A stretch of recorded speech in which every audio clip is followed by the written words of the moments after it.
So 5 years ago, I went on an adventure to Bali, Indonesia. And here I am in Ubud and checking out family compounds. This is how the Balinese live. They live with their families for 5 years. Or, excuse me, sorry. They live with their families for generations. They live with their families. 3 generations live together in these little huts in villages.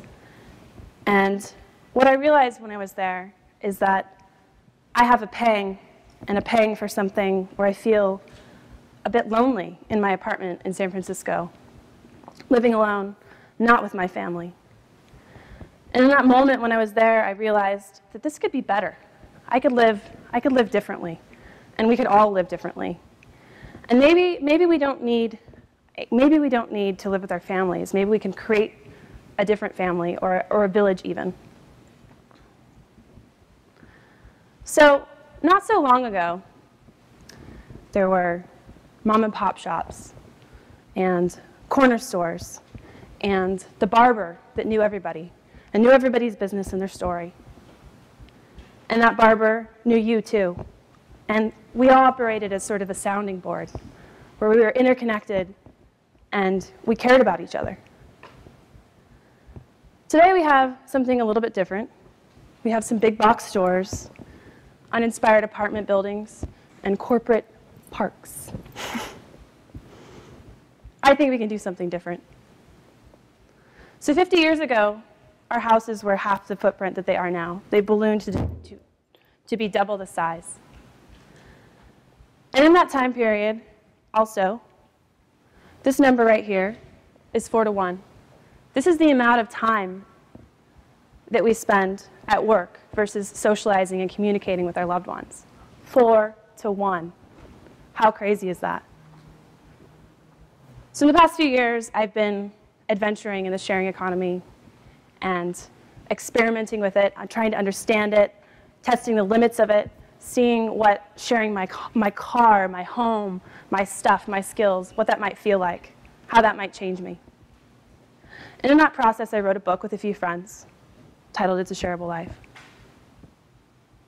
I do think there's a glimmer of hope. I do think that we're actually moving back towards the village and the village life. People are wanting to shop more at farmers markets and buy locally and buy handmade.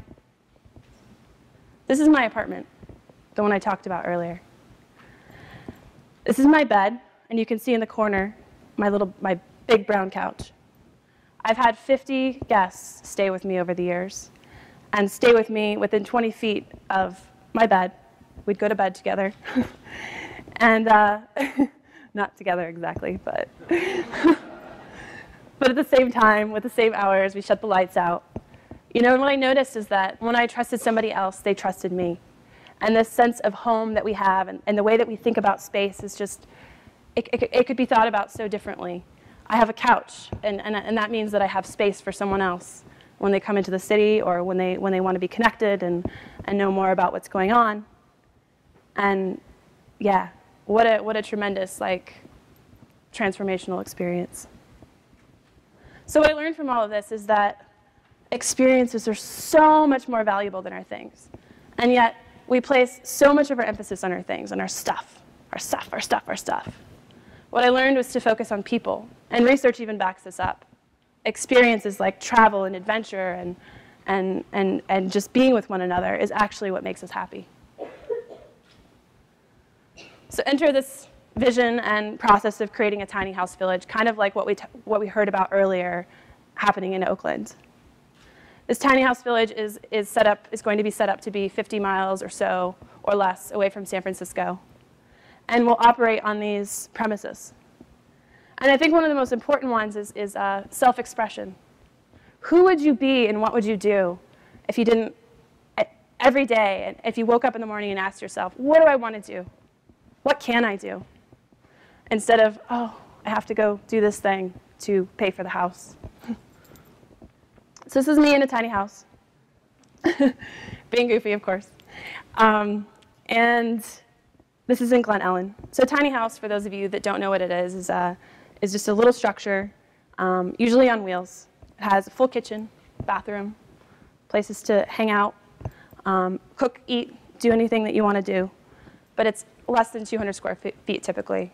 And what's cool about this, I think, is that you have your one mug. You have your favorite mug, and when it's dirty, you wash it.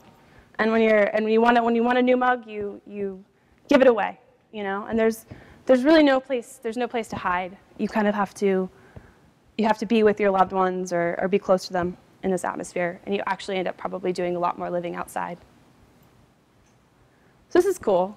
Serendipitously, a few days ago, I was in Las Vegas, and I got to see something called the Airstream Residence, which is the Tony Zappos part of the Happiness Project. This is an urban version of a tiny house village, which has like work areas and fireplaces and big screens and lots of outdoor living. It was very neat.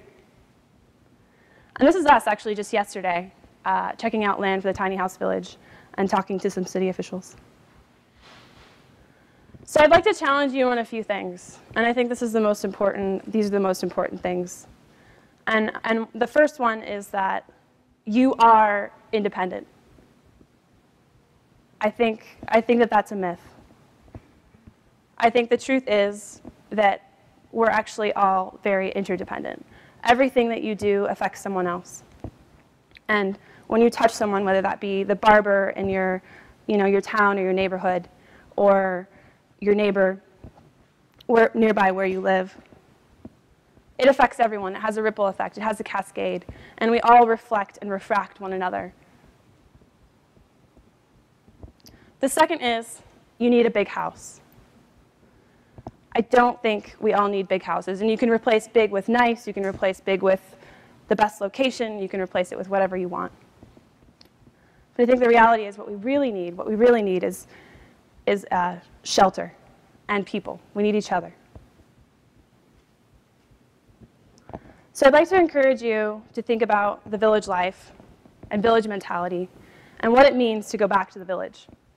For me, what it means is going back to the village is really about placing value in one another and our experiences and just loving each other more, being there for each other, showing up, taking your friends to the airport and cooking meals for them. And even at home and in your own neighborhoods, it's about how do you connect your neighbors. So I would like to encourage all of you to help bring back the village, no matter how you live, because I realize we're not all going to live in a tiny house village. Thank you.